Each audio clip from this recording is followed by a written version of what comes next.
4월 24일 금요일 매일 성경 묵상을 시작합니다. 오늘 함께 나눌 말씀은 창세기 30장 1절에서 24절입니다.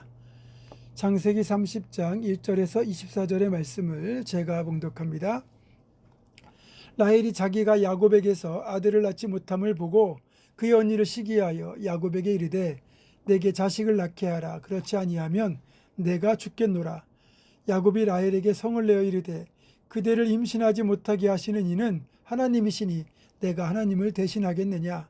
라헬이 이르되 내 여종 비라에게로 들어가라. 그가 아들을 낳아 내 무릎에 두리니 그러면 나도 그로 말미암아 자식을 얻겠노라 하고 그의 시녀 비라를 남편에게 아내로 주매 야곱이 그에게로 들어갔더니 비라가 임신하여 야곱에게 아들을 낳은지라.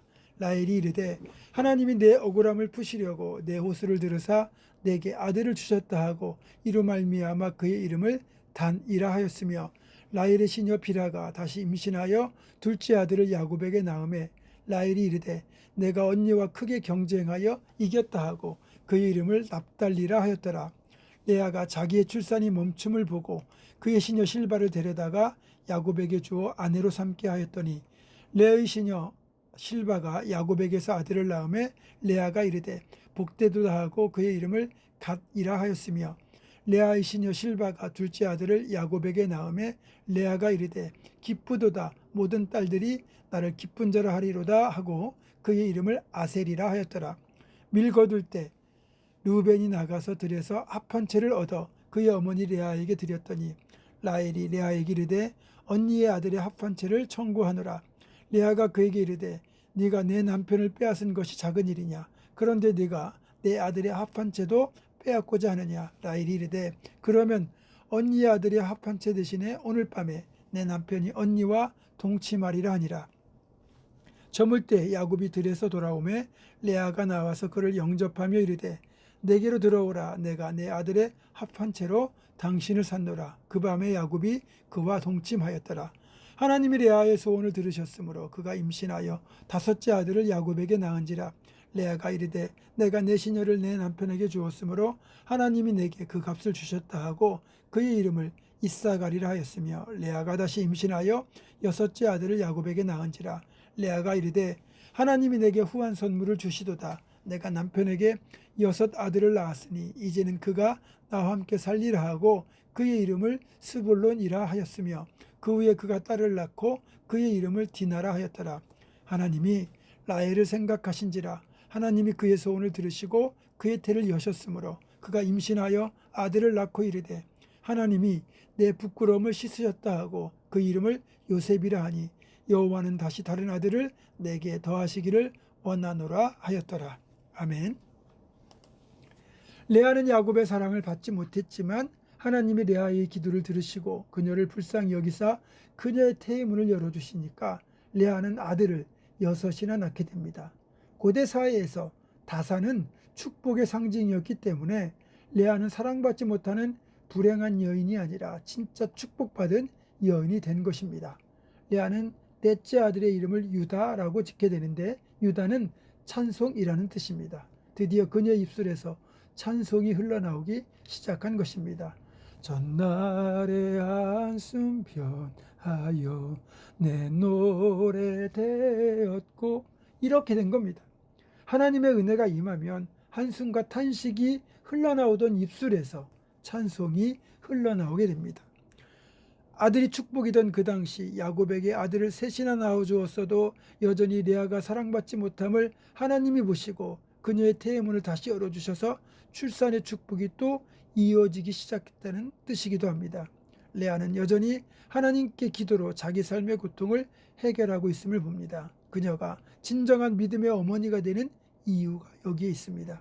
고통의 문제가 해결받는 것도 또 축복이 내 삶에 꾸준히 이어지도록 하는 비결도 하나님이 들으실 수 있도록 기도해야 한다는 것입니다. 성경은 곳곳에서 하나님께서 들으시면 고침을 받고 회복되고 해결되고 축복을 받는다고 말하고 있습니다. 그러니까 하나님이 들으시도록 때로는 조용히 때로는 부르짖어 기도해야 합니다. 아뢰어야 합니다. 반면에 라헬은 남편의 사랑을 독차지하긴 했지만 정작 불임으로 인해 수많은 시간을 고통 속에 지내야만 했습니다. 라헬의 스트레스가 어느 정도였는지 30장 1절에 잘 드러나고 있습니다. 그녀가 야곱을 향하여 나도 자식을 낳게 해줘요. 지금 내 심정이 어떤지 알아요? 그냥 죽어버리고 싶은 심정이라고요. 이렇게 말하잖아요. 불임으로 인한 죽음과도 같은 고통을 라헬이 겪고 있던 겁니다. 그런데 야곱은 라헬을 위로해 주기는커녕 크게 화를 내면서 이렇게 대답합니다. 내가 하나님이요? 하나님께서 당신에게 아이를 안 주시는데 난들 어쩌란 말이요? 사실 야곱의 말이 100번 맞습니다. 야곱의 말대로 임신하는 건 하나님의 주권에 속한 문제입니다. 임신하지 못하는 것이 적지 않은 스트레스, 고통이라는 것은 알겠지만 그렇다고 남편 야곱에게 아무리 짜증을 내고 화풀이를 한다 해도 이건 야곱이 해결해 줄 수 있는 문제가 아닙니다. 지금 라헬은 불임의 문제를 해결하는 방법에 있어서 번지수가 틀렸습니다. 불임에 대한 해결책을 가장 잘 보여준 사람이 바로 한나입니다. 사무엘상 1장을 보면 한나 역시 지독한 불임으로 인해 고통받던 여인이었지만 그녀는 불임의 고통을 하나님께 가지고 나아가서 기도로 아뢰었고 결국 태의 문이 열리는 응답을 받았습니다.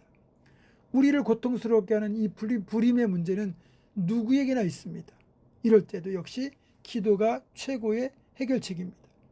물질이라는 불임, 건강이라는 불임, 관계라는 불임 등 우리 삶의 다양한 형태의 불임을 우리가 스스로 해결하는 것이 아니라 하나님께 기도로 아뢰 때 그 모든 것이 해결된다는 걸 잘 기억하셔야 됩니다. 그리고 22절을 보면 하나님의 라헬을 생각하신지라 하나님이 그의 소원을 들으시고 그의 태를 여셨으므로 이렇게 되어 있는데 이제는 불평하는 대신에 자신의 소원을 기도로 아뢰는 라헬의 모습이 여기 나타나죠. 하나님은 이런 라헬의 소원 기도를 들으시고 라헬을 생각하사 도와주실 마음을 품으신 겁니다.